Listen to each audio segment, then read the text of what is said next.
Along the black bend of the Mississippi River, there lies a record that should not exist. A legal document whose ink seems to bleed with guilt. It was filed in the autumn of 1852 in Ascension Parish, Louisiana.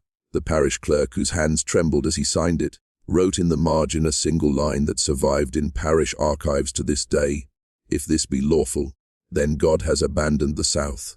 That document recorded the sale, or perhaps the transfer, of Bellere Plantation, an estate of nearly 800 acres, from the late Henry Beauchamp to a man once considered his property. His name was Moses, a slave, born behind the same walls he would later own. 8 months after his master's mysterious death, Moses became the legal owner of the plantation. 40 days later, he married the widow, a white woman named Celeste Beauchamp, daughter of a Creole family that once walked the balconies of New Orleans society. The union was witnessed by a single priest who, according to his own diary, muttered afterward, "I have performed something unholy. May the river wash it away." By the end of that year, 6 people who questioned Moses' sudden rise to power were dead, each under circumstances so suspicious the parish refused to reopen their cases. The 2 white overseers who had mocked his authority were found drowned in the cane ditches after a storm. The priest who performed the wedding was thrown from his horse and crushed beneath the wheel of his own cart. And Henry Beauchamp, the man whose death made all of this possible, had been discovered in his study with his own rifle across his knees and a wound that no one could fully explain. The official verdict was suicide. But the coroner's sealed notes tell a different story, one of powder burns that didn't match, a trigger angle no man could reach alone, and a look of recognition frozen on the dead man's face. Before we begin this descent into forbidden truth, I want to know who among you still seeks what was buried.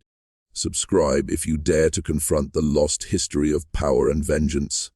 And tell me in the comments what city or country you're watching from. Now whisper it twice in the comments to seal this truth within you. What was owned will own again. Bellere Plantation did not appear cursed. From the river road, it gleamed like a relic of pride. White columns wrapped in vines, balconies wide as ships, windows gazing toward the endless fields of sugarcane that shimmered under the southern sun. But those who lived there whispered that the house listened, that the walls carried sound differently after Henry's death, as though the structure itself had begun to breathe. Moses had been born on that soil in 1822. His mother, Patience, was a domestic servant in the main house, a quiet woman who rarely spoke above a whisper and who, according to Louisa, the housekeeper, knew when storms were coming before clouds even thought of forming. No one knew the name of Moses' father. The estate ledgers left the column blank, though some believed Henry's own father had filled it with silence deliberately. From the time he could walk, Moses watched everything. He memorized the lessons taught to the white children from beyond the parlor door. He traced letters into dust with his finger when no one was looking. By 14, he could read and write better than most of the overseers. By 16, he was fixing machinery he wasn't supposed to touch. Henry noticed, and instead of punishing him, he promoted him, first as a driver, then as an assistant in the sugar mill, and eventually as something stranger, a confidant. Henry would pour himself a glass of wine in the evenings and call Moses to his study. They would speak for hours about crops, debts, weather, politics, and things no white man should have discussed with a slave. The overseers resented it, the house servants feared it, but Henry dismissed them all. "He thinks like I do," he said once, "and that makes him useful. But utility is a dangerous form of power." Every account, every ledger, every contract that passed through Henry's desk began to bear the fingerprints of Moses. He knew where every dollar came from and where it went. He knew which planters were desperate, which debts could be bought, and which secrets were worth more than gold. By 1851, Henry's wealth had doubled, but so had the silence in that house. A silence that always seemed to follow Moses's footsteps. They said he moved like someone listening to music no one else could hear. When Celeste Duval arrived at Bellere Plantation in the spring of 1845, the air itself seemed to still for her. She was 19, porcelain, skinned, soft-spoken, the daughter of a once wealthy Creole family from New Orleans, now drowning in debts and whispers. Her marriage to Henry Beauchamp, a man 15 years older, was arranged not for love but survival. She brought with her a trunk of silk dresses, a handful of servants, and a heart already hollowed by resignation. Celeste found Bellere both grand and suffocating. The river sang lullabies that turned to dirges at night. The cane fields rolled endlessly like an ocean that wanted to swallow her. Henry was attentive in public, cold in private. He spoke to her as he did his horses, with command, not affection. Within weeks, she learned her role: smile when guests arrived, host dinners for men who spoke of politics and cotton, and bear the airs that Henry's name demanded. But Moses noticed her long before she noticed him. He was there in the background, always nearby when something needed fixing. A hinge that squeaked, a shutter that stuck, a clock that stopped ticking. When Celeste passed, he bowed silently, eyes lowered, yet she sensed something behind that calm obedience. A knowing. The kind of knowing that frightened her, because it didn't feel like submission. It felt like understanding. By 1848, whispers had started, quiet ones in the kitchens and slave quarters, that the lady of the house lingered too long by the study door when Moses spoke with her husband, that she laughed once at something he said, that she left her chamber at night more often than propriety allowed. Celeste denied everything, but her eyes betrayed her. She would sit by her window in the evenings, watching Moses walk the path between the mill and the main house, the lantern's glow tracing the curve of his shoulders. She told herself she pitied him. That was how it began, pity as a mask for desire. When Henry's temper grew sharper and his drinking heavier, Celeste retreated further into silence. But silence has a sound, a hum that draws two lonely souls together, and by the summer of 1851, that silence had become their language. A secret conversation carried in glances, in pauses, in the trembling of a hand over a letter left unsealed. It was late August 1851. The air pressed heavy against the cane fields, thick with heat and thunder that never broke. The plantation hands worked slower. Even the mules refused to move without coaxing.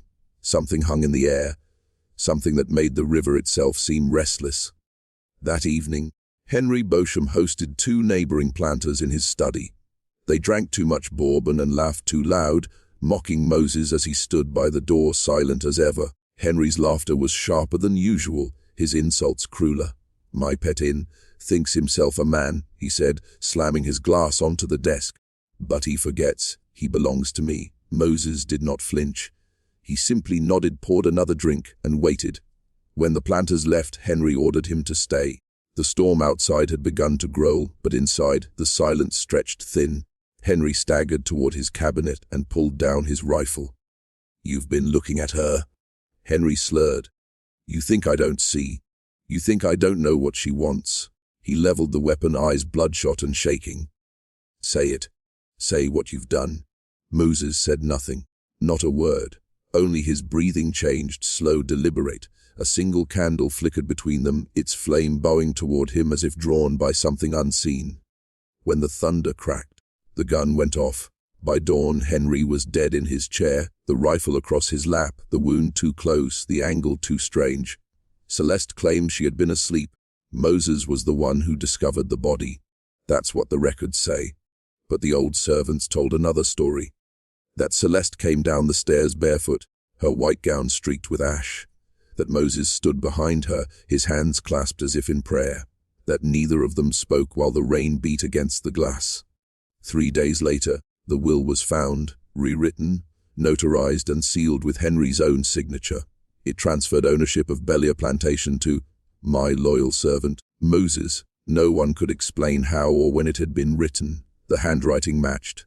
The ink was fresh. And yet the notary who supposedly signed it had drowned in the river 2 weeks before.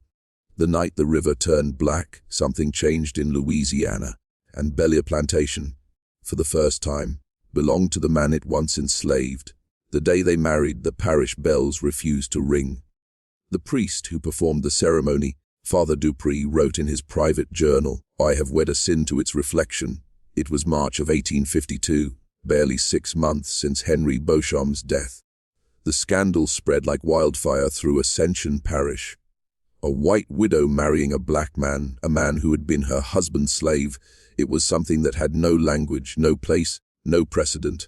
They held the ceremony at dawn inside the small chapel near the river. Only 3 witnesses were present: the priest, an old housekeeper named Louisa, and a carriage driver who refused to speak of it again. Celeste wore grey, not white. Moses wore the black suit that once belonged to Henry himself. When Father Dupree asked if they took each other in holy matrimony, the river wind blew through the open window, snuffing out 2 of the candles.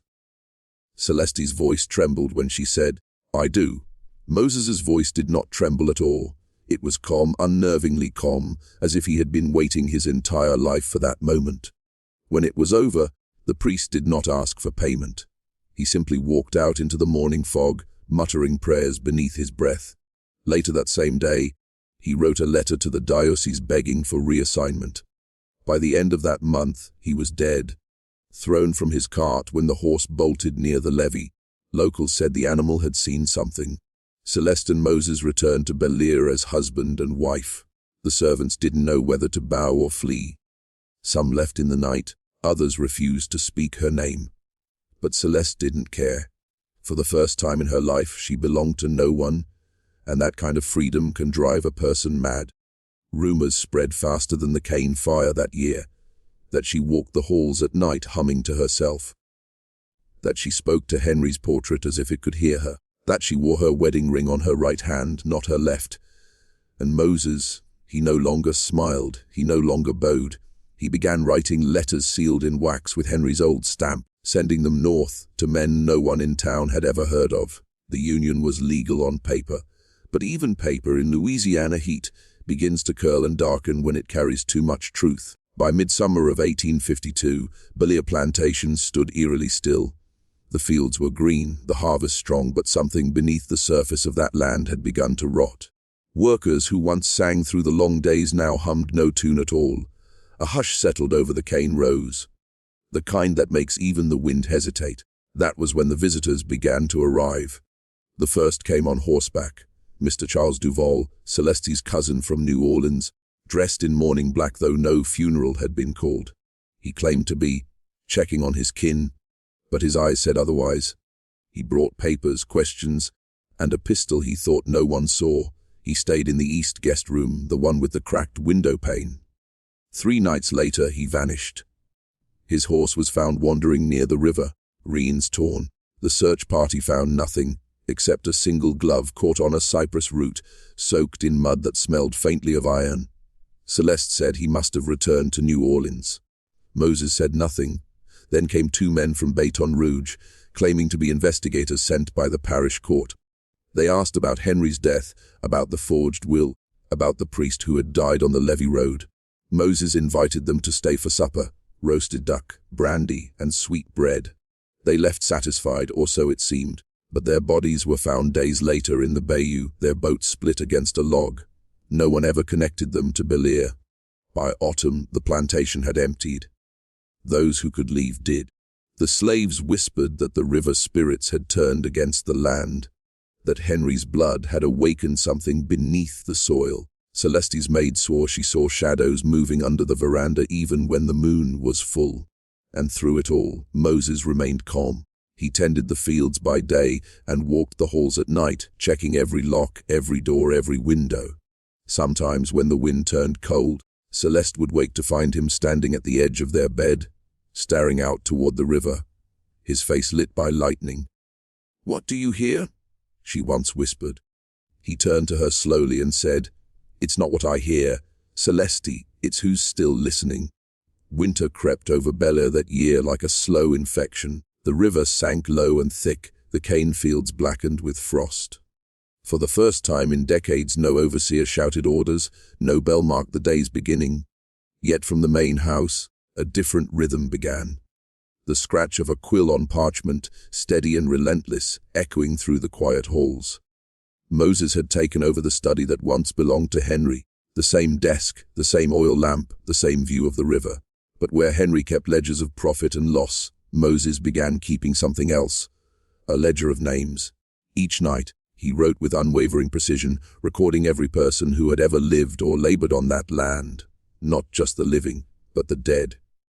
He noted where they were buried, what they had built, what they had suffered, and next to each name he drew a small mark, across a line, or sometimes nothing at all. Louisa, the old housekeeper, once asked him what it meant. Moses didn't look up. "It's not for counting," he said softly. "It's for remembering who paid the price." But there was another column, one that only Celeste ever saw. It listed the debts owed to him, not in money but in blood. Henry Beauchamp, Father Dupree, Charles Devore, the two Baton Rouge men, each marked with a symbol, a circle of ink filled black. Celeste began to fear that Moses no longer saw life as it was, but as something that had to be balanced, weighed and corrected, as if the world itself were an account ledger and he its final bookkeeper. One night, she found him in the study long past midnight, the lamp burning low, the air heavy with ink and smoke. The ledger lay open before him. When she touched his shoulder, he didn't move. His eyes were fixed on a blank page. "Whose name goes there?" she asked. He finally turned to her, his face unreadable. "Yours," he said. "If you ever stop believing in what we built." Celeste's breath caught. She tried to laugh, to dismiss it as jest. But Moses didn't smile. He simply closed the book, blew out the lamp, and said, "Some vows must be written twice, once in the church and once in truth." By the spring of 1853, Bellere seemed untouched by time. The gardens overgrown yet strangely beautiful, the shutters freshly painted though no painter had been hired. But inside, beneath the polished floors and chandeliers, something older was stirring. Celeste began hearing sounds, not footsteps, softer than that. A faint tapping beneath the boards of her chamber, as if someone were planting seeds in the dark earth under the house. At first, she thought it was rats. Then she noticed the smell, not rot, not mold, but something sharp and metallic like rain on iron. When she told Moses, he listened in silence. "The house is settling," he said. "Old wood remembers everything." Yet that night she woke to find him kneeling by the hearth, his hands black with soil, pressing something small and round into the ash beneath the fire grate. He didn't look up when she called his name. "What are you doing?" she whispered. He smiled faintly. "Planting what was promised." The next morning, the servants found small burlap pouches hidden under the floorboards in nearly every room, filled with river mud and tiny black seeds. When they showed them to Celeste, her face went pale. Those weren't seeds, they were teeth. Human teeth, polished smooth as stones. Louisa fled that same day. The others followed by nightfall, leaving the house empty except for its two masters. Celeste tried to burn the pouches, but they wouldn't catch. The smoke from the fire curled backward into the chimney, as if the air itself rejected it. The smell clung to her skin for days. Damp, metallic, ancient. She confronted Moses that evening. "Tell me what you've done." He looked up from his ledger, eyes reflecting the candlelight like molten amber. "I've only given this house what it asked for," he said. "You can't own land soaked in blood and expect it to stay silent. The ground remembers, Celeste. It wants balance." That night, the tapping beneath the floor grew louder, faster, until it became a rhythm, steady and human, like hands drumming from below. Celeste pressed her ear to the boards, trembling, and through the sound of the river outside, she swore she heard voices whispering from beneath her feet. "Count us, one by one, until you can't." By midsummer, the Mississippi swelled with a fury that no one had seen in decades. The old people in Ascension Parish said it was not rain that raised the waters, it was restlessness. The river had taken too much from the land and wanted something back. Celeste stood on the veranda every evening, watching the swollen current twist and shimmer under the dying light. It looked alive, as if thousands of pale hands were moving just beneath the surface. She had not spoken to Moses in days. He'd sealed himself in the study, the door locked, the scent of ink and smoke drifting down the halls like incense from a forbidden church. At night she heard him reciting names, not praying, reciting, each syllable drawn out, slow, deliberate, as though he was pulling the sound of those names from the soil itself. She heard her own name once, followed by silence. On the seventh night, the storm broke. The river rose past the levee, sweeping over the fields and into the lower quarters. The last remaining servants fled toward town, shouting that Bellere was sinking. Celeste tried to open the study door, but it wouldn't move. From the other side came the rhythmic scraping of a quill, faster and faster, and then Nothing. She smashed the door open with a poker. The room was empty. The window was wide open, curtains billowing with the storm wind. The ledger lay open on the desk, pages soaked with rain, the ink running like blood. Only one sentence remained legible, scrawled across the bottom of the page. Debts paid in silence return in thunder. She ran to the veranda, screaming his name. Lightning split the sky, and in that brief white flash, she saw him, standing waist deep in the river, arms outstretched, face turned upward to the storm. "Moses!" she cried. But he didn't turn. The water rose around him, swirling, lifting, swallowing. When morning came, the river had receded, leaving Bellere half buried in silt and silence. They never found his body. But weeks later, when the parish clerk inspected the damage, he found something lodged beneath the study floorboards. A sealed glass jar filled with black water and a single wedding ring inside. The ring was warm to the touch. After the flood, Bellere Plantation was declared uninhabitable. The foundation had cracked, the lower floors were warped with river mud, and the air reeked of decay. The parish council ordered it abandoned, but no one dared to tear it down. Workers who came near the property claimed their tools vanished overnight. Horses refused to approach the gates. Even the birds avoided the roof, circling wide before veering toward the woods.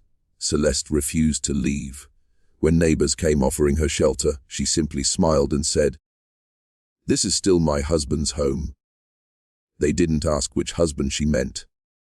At night, the lights of Bellere could be seen flickering through the mist, though no lamps had been lit since the flood. Locals swore they heard piano music drifting across the river, soft, uneven, as if someone were learning a tune they used to know by heart. Inside, Celeste wandered the halls barefoot, her gown always damp, her hair loose and tangled. She spoke to the walls as though they answered. Sometimes she laughed, sometimes she whispered things no one could hear. One afternoon, a group of parish officials arrived to remove her by force. They found the front door open, the parlor empty, and the faint sound of footsteps above them. When they reached the upper floor, they discovered every mirror in the house covered with linen. Every one but one. In the master bedroom, the mirror above the fireplace had been wiped clean, and in its reflection they saw Celeste standing behind them, though the room itself was empty. Her face pale, her eyes distant. When they turned around, there was no one there. They fled and never returned. Weeks later, a trader passing through claimed to see her standing on the veranda at dusk, her dress rippling in the wind though the air was still. She raised her hand as if waving, but when he blinked, she was gone.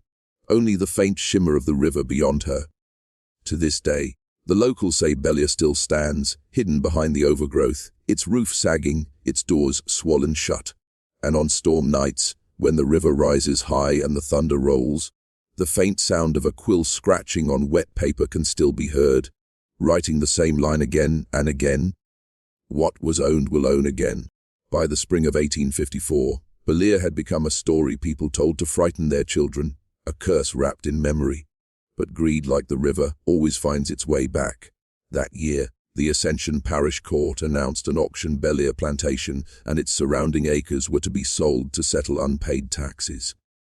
Notices were nailed to the church doors, printed in the Gazette, and whispered across every tavern from Baton Rouge to New Orleans. 3 buyers came forward. Each was a man of wealth and influence, and each believed the plantation's haunting was just talk, superstition spun by frightened laborers. The first was Colonel Avery, a Confederate officer who called ghosts the coward's excuse for guilt. The second, Mr. Langford, a banker from New Orleans seeking to expand his sugar interests. The third, a young lawyer named Elias Rowe, who simply wanted the land's title for the prestige it carried. The auction was set for the first Monday of May, to be held inside the very parlor of Bellere. The sheriff and his clerk rode out the night before to secure the property. They never came back.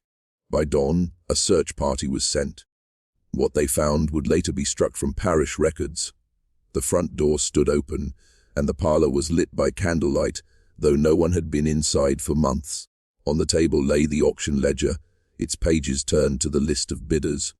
Each name already written in elegant ink, each one signed with a small black circle beside it. But the sheriff and his clerk were nowhere to be found. Their horses were discovered tied to the gate, still saddled, their eyes wild. Inside the house, only one sound could be heard, the slow creak of the floorboards above, like someone pacing, waiting.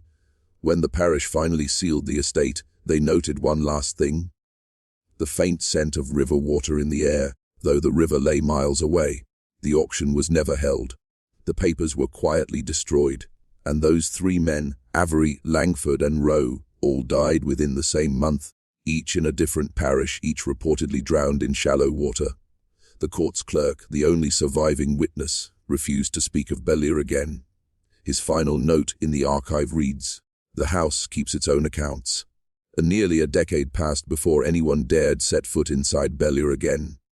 The war had come and gone, the South lay in ruin, and the land that once dripped with wealth now swallowed itself in weeds.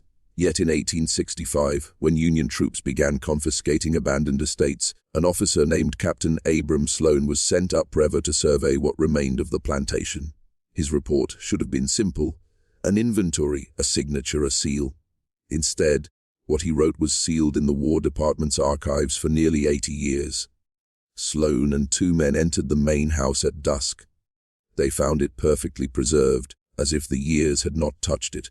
The silver was polished, the floors were clean, the air smelled faintly of ink and lilies. But there was dust nowhere, not even on the desk in the study. There on the desk lay a single object, the ledger, its pages dry, its ink dark, as if freshly written. Sloan flipped through, puzzled. The early pages were filled with names: slaves, overseers, family, the list familiar to anyone who knew the plantation's history. But the final pages were different. The handwriting had changed, neater, more deliberate, and on the last page, dated April 9, the day of General Lee's surrender, was a new entry. Abram Sloan arrives by order of the Union. Will leave by order of the river. The captain reportedly closed the book and laughed, calling it a ghost story. But when his men went to pack their equipment, they found the river had risen overnight, silently and without rain. Their horses drowned in the mud before dawn. Sloan's body washed ashore 2 days later, 20 miles downriver. His men survived, shaken and silent, refusing to explain how he'd fallen in. The ledger was recovered from the wreckage of their skiff, completely dry. It now rests in the Louisiana State Archive under restricted access. Researchers who've seen it claim the ink changes shade under light, black by day, dark red by night. And some say, faintly, beneath the handwriting, there are impressions, like something written over and over again, deep enough to scar the paper. Balance remains, but no one knows who keeps adding the names. But new ones appear every few years. In 1932, nearly 80 years after the last official record of Bellere Plantation, a young archivist named Margaret Vance began cataloging forgotten parish documents for the Louisiana Historical Society. Her task was routine: sort, label, preserve. But among the brittle contracts and sun-faded deeds, she found an unmarked package wrapped in oilcloth. Inside lay a leather-bound book, edges stained, pages faintly damp despite decades of storage. The tag read, "Only property of Bellere." Margaret had never heard of it. But curiosity is a dangerous appetite, especially in rooms built for silence. She opened the book expecting a planter's journal, and instead found the ledger. At first it was only names: slaves, servants, overseers, each followed by symbols she didn't understand. But when she reached the back pages, her breath caught. The handwriting was immaculate, slanted, deliberate, unlike the scrawls of the earlier entries. And then, beneath a date she couldn't mistake, October 1932, the week she began her work, was a new line being etched as she watched. The quill moved on its own. Slowly, patiently it wrote, "Margaret Vance, keeper of memory." She slammed the book shut, certain she was imagining it. But when she reported the discovery to her supervisor, the ledger had vanished. The shelf where she swore she'd placed it was empty. Only a faint ring of moisture remained on the wood, shaped like a closed circle. 3 days later, Margaret disappeared. The night watchman found her desk overturned, her lantern still burning. On the wall above her station, written in black ink, were the words, "Do not open what still counts." The Historical Society sealed the building for renovation the following year. When it reopened, the Bellere file had been reassigned to restricted storage under the state's authority. The ledger was never logged again, But in 1965, during another flood year, a maintenance worker claimed to hear scratching inside one of the archive cabinets. When he pried it open, he found the inside lined with fresh handwriting, hundreds of names written backward, mirrored, as if from the inside out. Among them was one final line dated that same year: water rising, paper breathing, balance never sleeps. He quit the next day and refused payment. His note to the archivist who replaced him was simple: "If the book finds you, don't read your name." By the winter of 1853, the name Celeste Beauchamp was whispered through Ascension Parish like a curse uttered behind a church door. No woman of her standing, white, Creole, Catholic, had ever defied custom so boldly, nor vanished so completely from the social order that had once crowned her. Yet within the confines of Bellere Plantation, Celeste had ceased to be a widow. She had become something else entirely. Neighbors began noticing the lights that burned through the night in Henry's old study. A single lantern glowing past midnight, always with the curtains drawn, and shadows moving across the walls that didn't match the pacing of one or two people.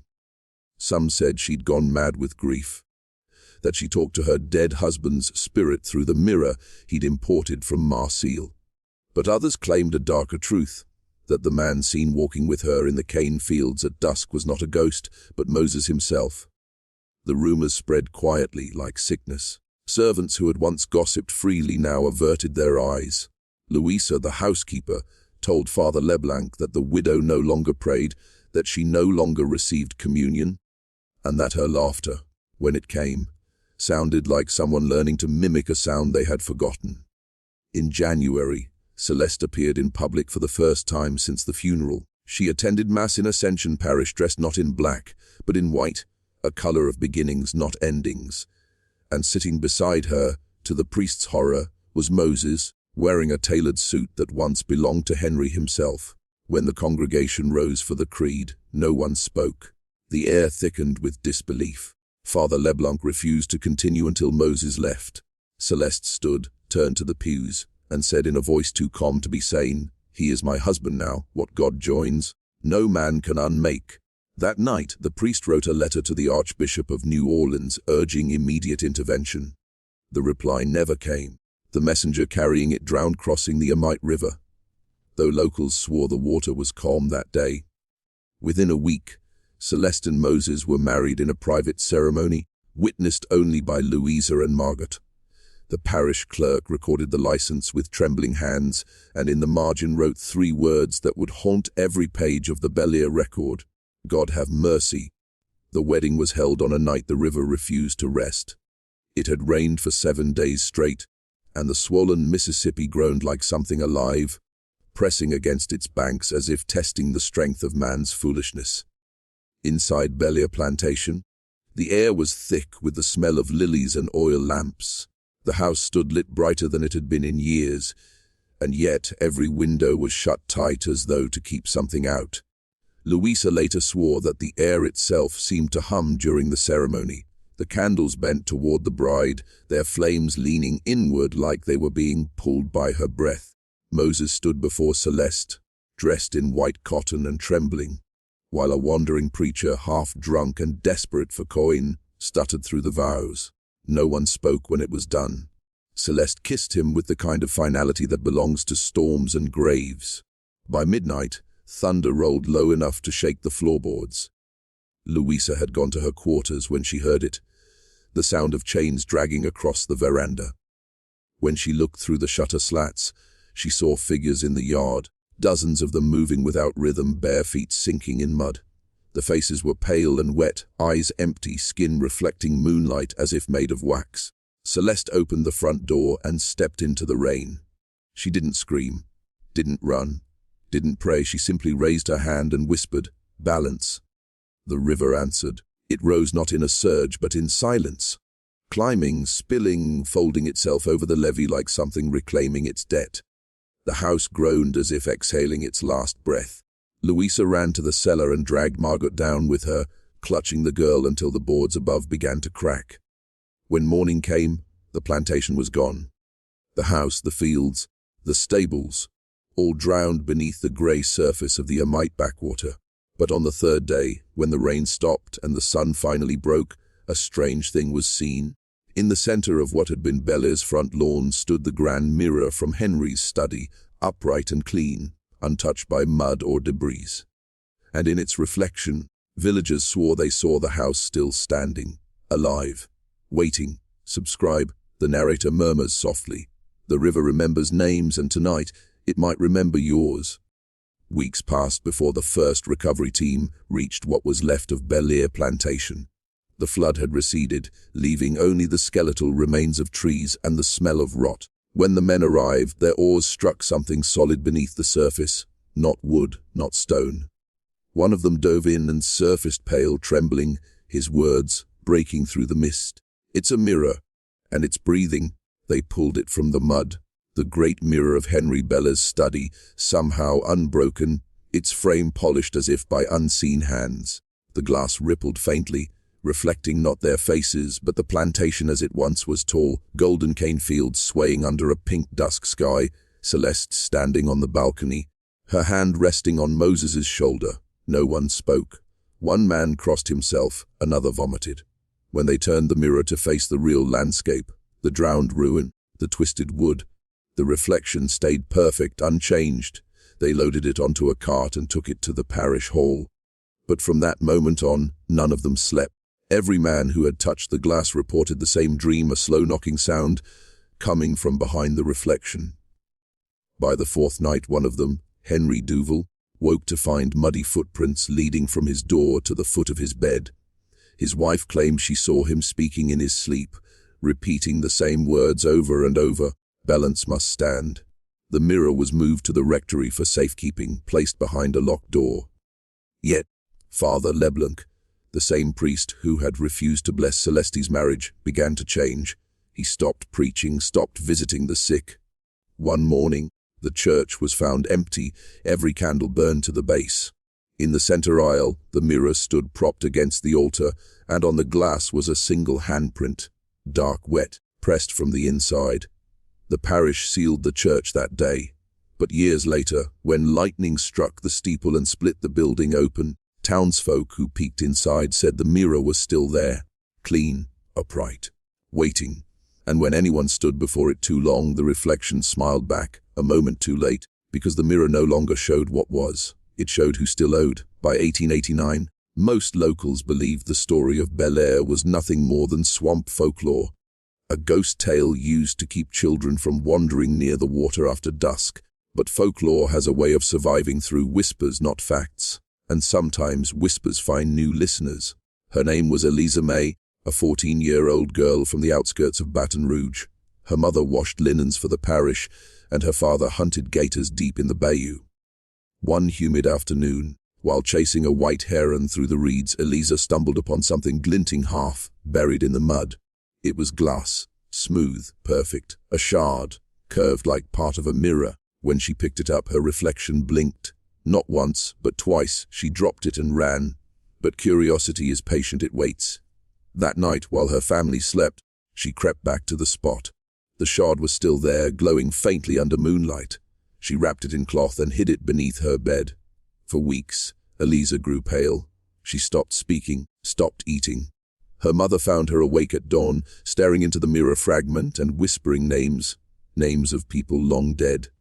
Each time she whispered one, a faint sound followed from the glass tapping, like fingernails on a coffin lid. The parish doctor called it fever of the mind. The preacher called it possession. But one old man, who remembered the floods of 1853, called it by another name entirely, the Bellere calling. One evening during a thunderstorm, Eliza vanished. The family searched the bayou for 2 days. Her footprints led to the water's edge, and then stopped. The only thing left behind was the shard, lying clean and dry atop the wet mud, reflecting not the stormy sky above, but a grand house, candles burning in every window. When her mother touched the glass, it cracked down the middle. From inside came a single whisper, "Balance is never buried."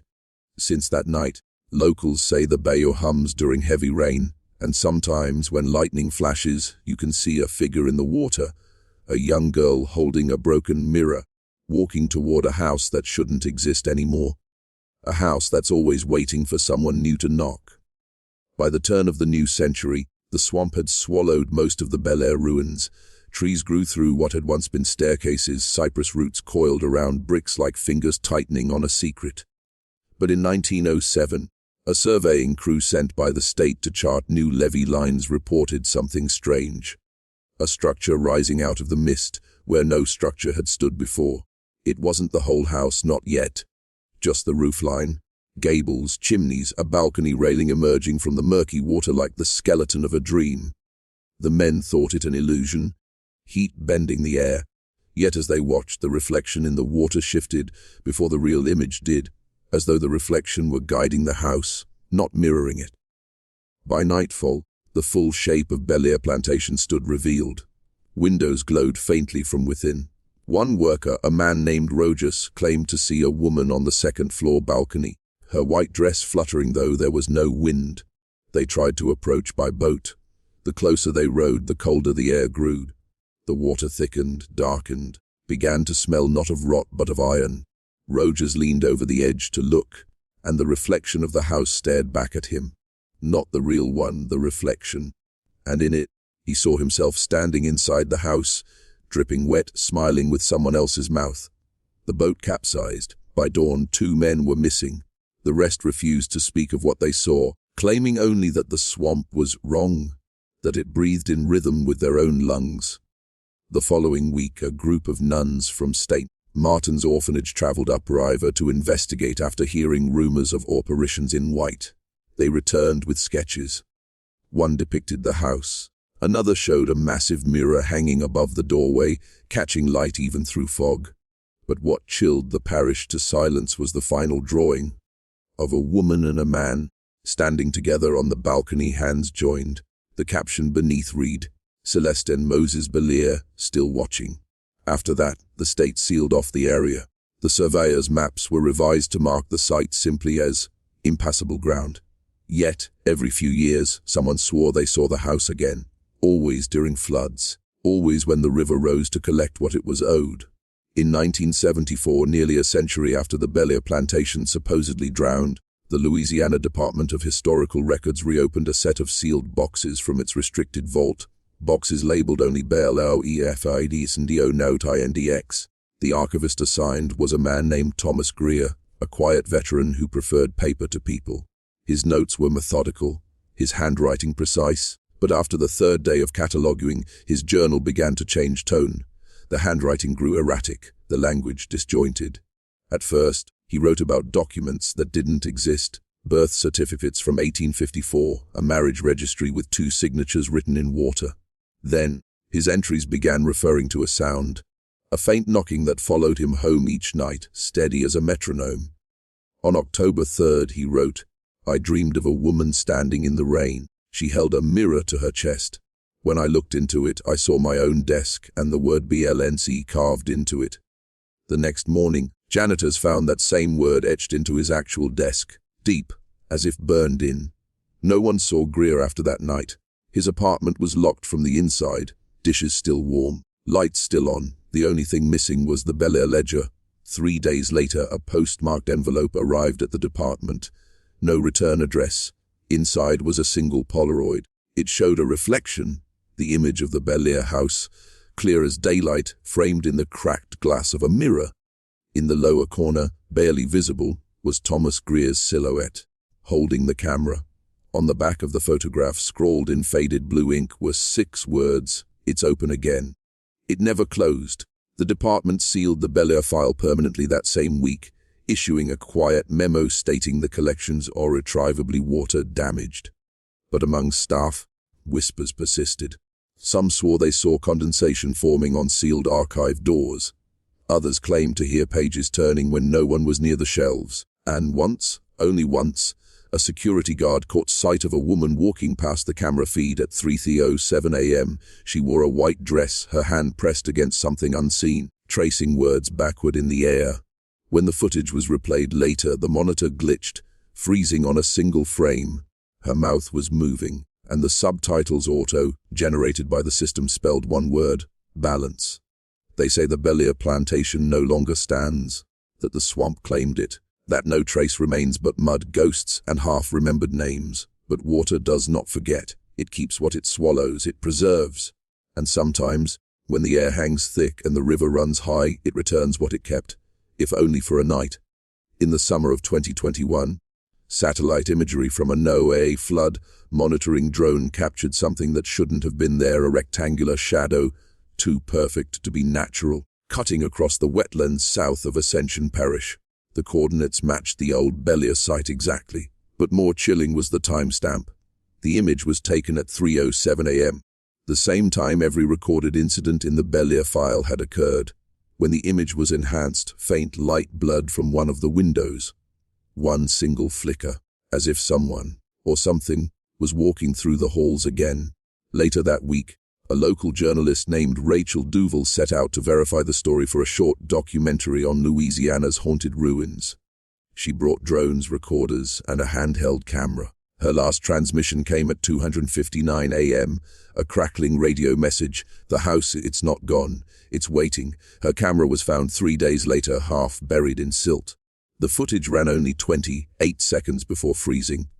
It showed Rachel approaching what appeared to be an old manor, its front door wide open, candles burning along the entryway. In the reflection of a large mirror inside the hall, a figure in white stood behind her, smiling, hand raised in greeting. Then static. No trace of Rachel was ever found. Today, the Bellere site remains off limits, officially classified as an environmental hazard zone. But the locals know better. On nights when thunder rolls low and the river swells, they say the air grows colder, that the frogs go silent, and if you stare into the black water long enough, you'll see lights, warm golden lights, drifting beneath the surface. And sometimes, if you whisper your own name, the reflection whispers it back. Not as an echo, but as a promise. Because the Bellere plantation was never buried, it was balanced, and balance always demands its due. So if you ever see the house glowing across the bayou, don't look in the mirror. It's already looking at you.